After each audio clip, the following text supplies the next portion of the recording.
the eternal board gaming question. To sleeve or not to sleeve? That is going to be the focus of this podcast, and that is going to be the question I ask you in the comments. Now, moving into that, I feel like we need to have two columns here. Column A, column B. Column A are board games that have a card game perspective to it or have cards that work with it, maybe a significant number. An example would be Zombicide Black Plague.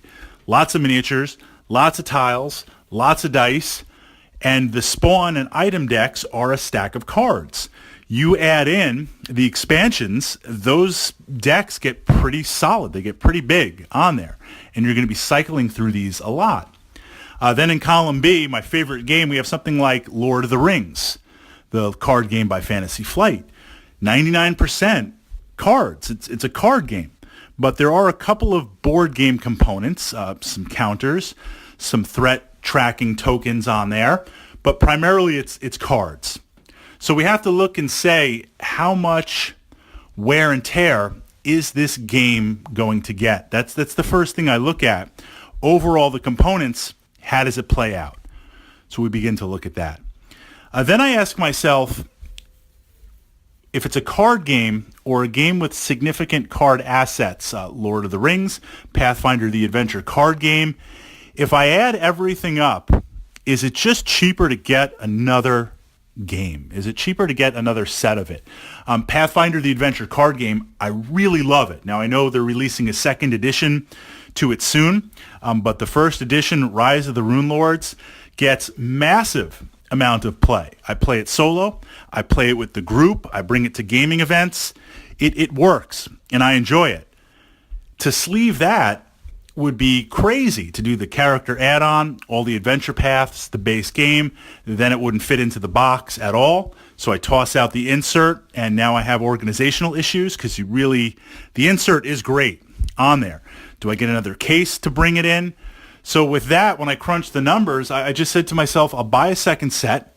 I'll keep the good set that I play solo for myself because I can control the wear and tear on the cards, and I can be very focused on it.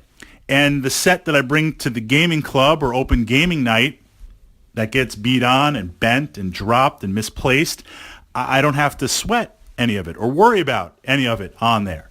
It's actually very freeing and very liberating.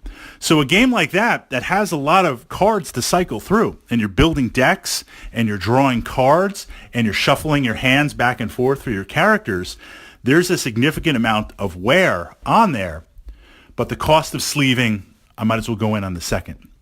Now, Lord of the Rings living card game, that's a different story. Everything is 100% sleeved in there from day one, because not only the cost, being a living card game, as your collection grows, at a certain point it becomes it's not financially feasible. Not that I'm recommending that plan to kind of do a dual set, to buy two sets on there.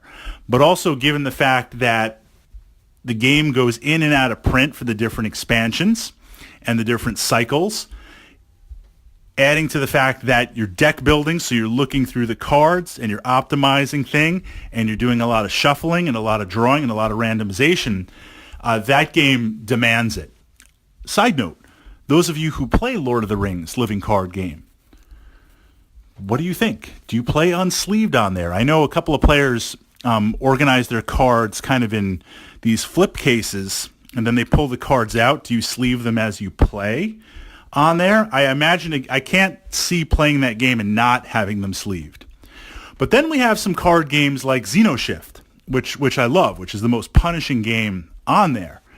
And with Xenoshift, it's a slight deck building game in that you have resources.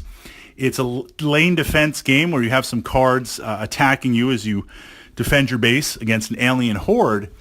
The wear and tear on the cards are pretty minimal. You're really not doing a lot of shuffling. You're going to be doing some drawing and hand management on there.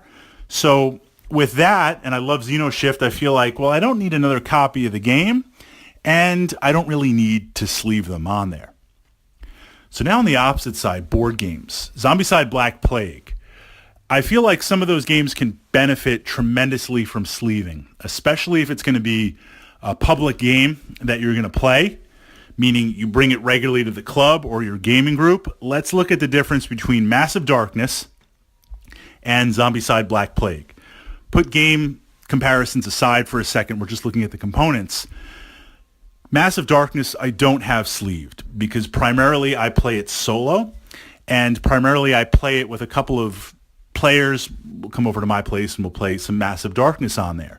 It gets less cycle time while playing. On the opposite side, Zombicide Black Plague, one of my favorite all-time games, can't wait for Invader, is that goes to the club. That's with the gaming group. I bring that as a pickup game if we're going to play. It's gotten beaten on, it's gotten played, it's gotten dropped, it's gotten misplaced. Some couple of, I'm not naming any names, but you know who you are. Two of you guys are just massive card manglers. I don't know what the heck you're doing on there. So absolutely getting that type of wear and tear on top of cycling out the cards, because you're constantly drawing these cards to see what happens. Something like that, 100%, absolutely, I feel needs to be sleeved, and to a smaller extent because it's the mini decks. It's a little bit more approachable. So that is my response. It's not a yes or no on there. To sleeve or not sleeve really depends on the cycle time, really depends on the cost. Again, is it cheaper to buy a second set and have kind of a public copy and a private copy? And there are also possible issues, I feel, with availability. If there are games that you absolutely love, that you really can't see not being in your life in the future on there in terms of affordability, print runs, and things like that, perhaps it is better to sleeve them.